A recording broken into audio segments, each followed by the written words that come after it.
This is The Top, where I interview entrepreneurs who are number one or number two in their industry in terms of revenue or customer base. You'll learn how much revenue they're making, what their marketing funnel looks like, and how many customers they have.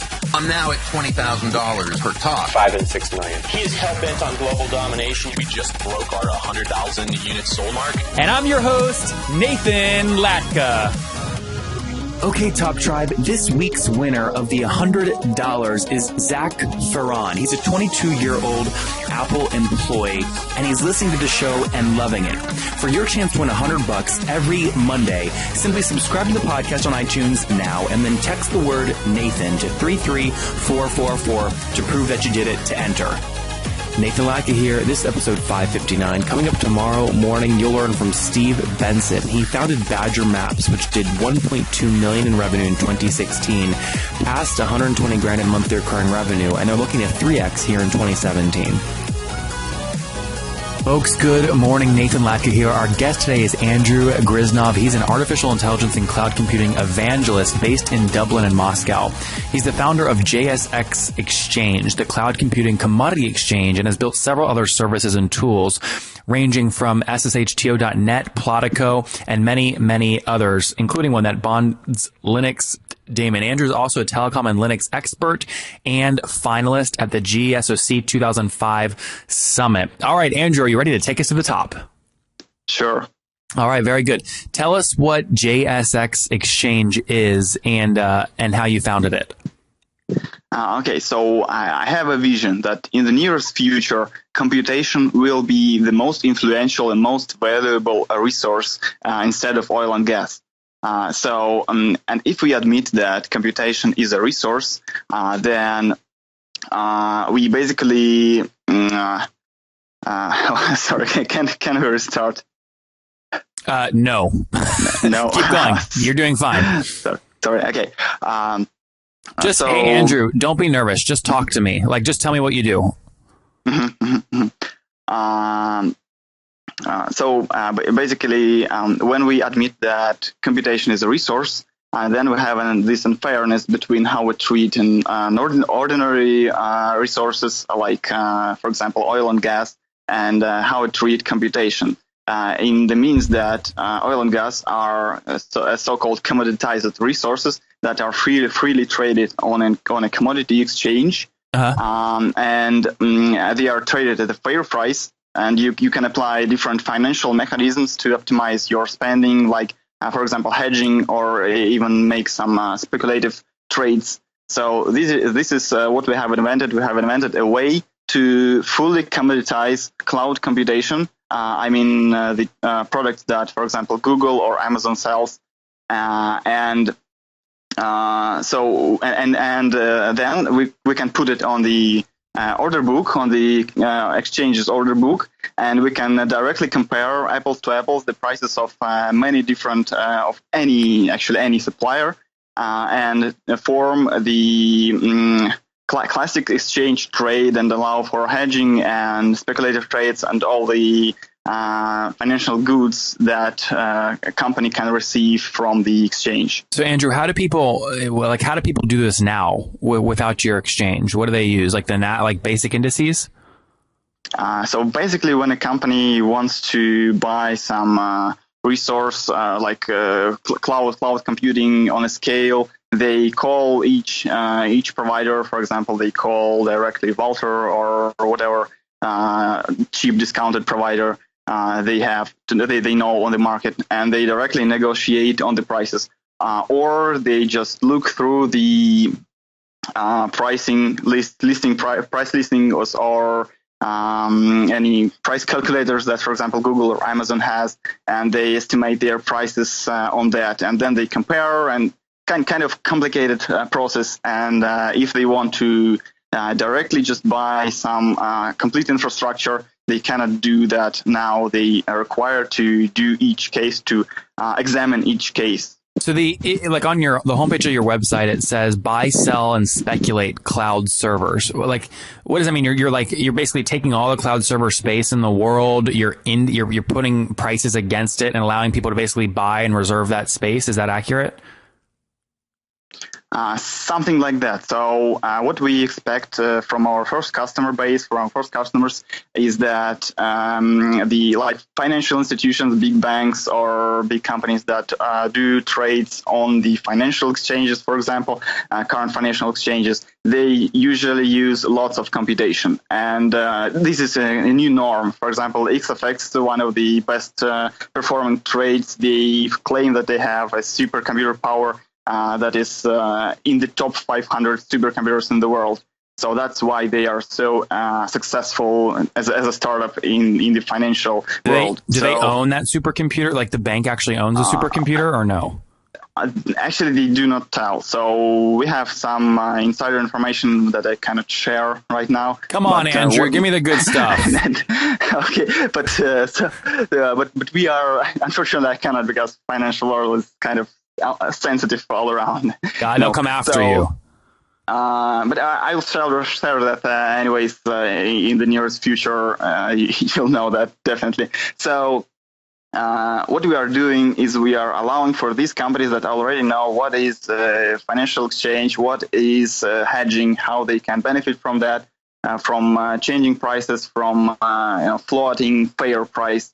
We will connect them in a currently somewhat tightly coupled loyal client base with some tightly coupled loyal supplier data centers throughout Europe, and we will allow them to start experimenting with a new thing that we hope that will change the entire world of the entire view of how computation is traded in the world. So Andrew, let me try to define this again, just so my audience doesn't lose us here. You're working specifically with financial institutions who want fast and accurate trades, right? Because they make more money when the faster they trade, when they sense an opportunity. You've accumulated and have suppliers in Europe that are data centers. You basically have access to their surplus space, and you're selling that surplus space to financial institutions and taking a cut in the middle somehow. Is that accurate? Something like that, but this is our initial plan of go-to-market plan, as you wish. But our general idea is that this thing can be applied to any computation that you do. For example, web hosting for ordinary users. So eventually you want to expand outside of just financial institutions. Yes, definitely. Okay, so like animators at Disney, if they have to render a huge file and they need more data processing power, they could use your exchange to go buy some excess surplus that you've accumulated in Europe. Yes, exactly. This is the second stage that we are targeting. And actually, any industry, for example, machine industry and car design industry, they all use lots of computation to simulate things. Actually, nothing is created before the simulation is performed. Got it. Okay, and how much money have you raised? Unfortunately, I can't share these also, but we are in the early pre-seed stage with our Irish investor. So we are moving into the full seed round, and such kind of idea, the big idea, requires lots of credibility. So we are gathering a team of great experts throughout the world, ranging from Singapore to New York, from big names that I cannot also currently. So Andrew, let me be specific here. So you've already raised some capital from one Irish investor. Is that accurate? Yes. Okay. And what you're doing now is you're assembling a syndicate to raise a bigger round, and the syndicate's very strategic. You're bringing in big players in this space that'll help you grow. Yes, exactly. Okay, great. And just give us a range? I know you can't be specific, but have the Irish investor, did he put in more or less than $1 million? Less than $1 million, of course. Okay, less. This is a pre-seed, yes. Okay, great. And was it an equity round? Like, did he buy equity in the company, or was it debt? This is an equity round, yes. Okay, equity round. And tell me more about your founding team. Are you a solo founder, or are there multiple of you?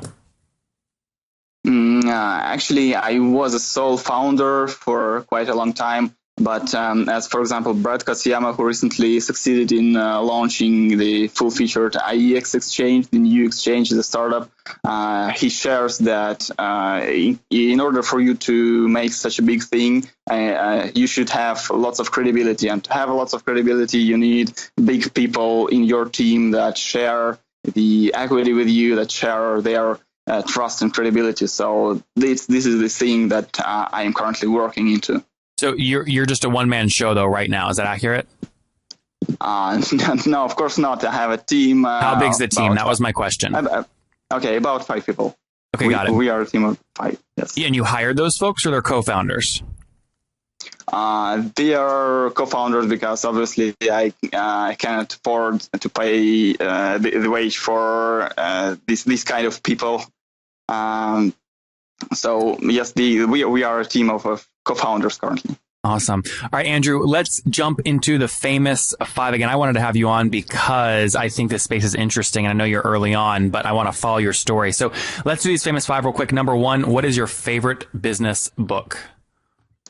Okay, I would probably name Steve Blank's manual for a startup because it was the most influential for me to get the idea that you need to go out of the building to communicate with people, with clients, and not start building anything until you know what the customer expects.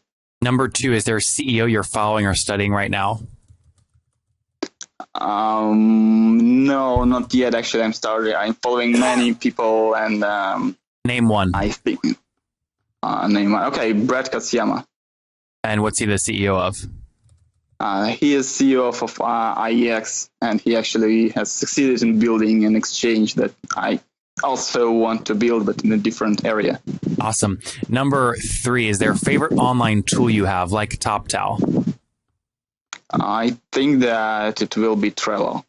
Trello, very good. Number 4, yes or no, do you get 8 hours of sleep every night?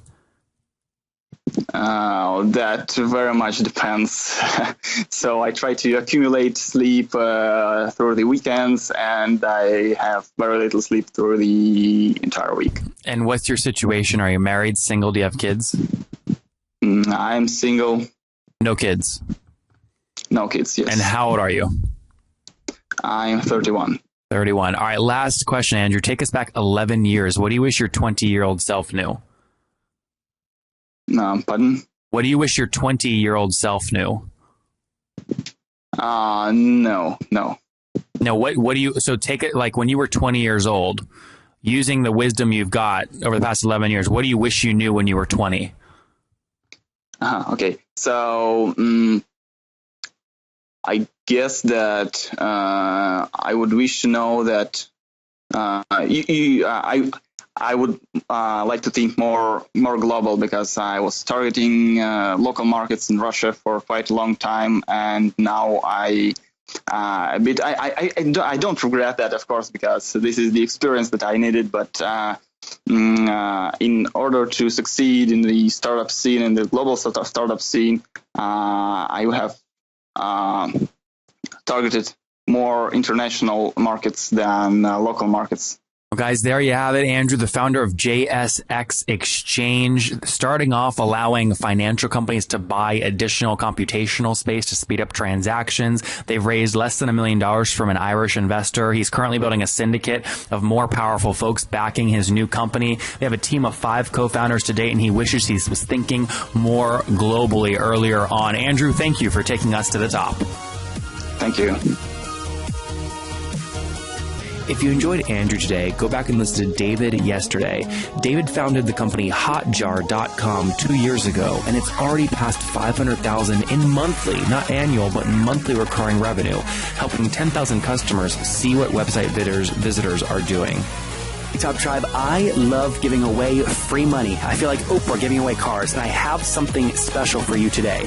How many of you have heard our super sharp guests talk about success they've had with Facebook and Google ads? Well, all of you listening right now, yes, if you're listening, you get $100 in free AdWords. Here's how you get it, okay? Again, thanks for listening. Get the free $100 from Google right when you sign up with my website host provider, HostGator. Go sign up now to get your free money. HostGator.com/Nathan. Again, that's HostGator.com/Nathan. Okay, Top Tribe, I'll see you bright and early tomorrow morning. And don't forget, before you listen to any other episodes, subscribe on iTunes right now for your chance to win $100 every Monday.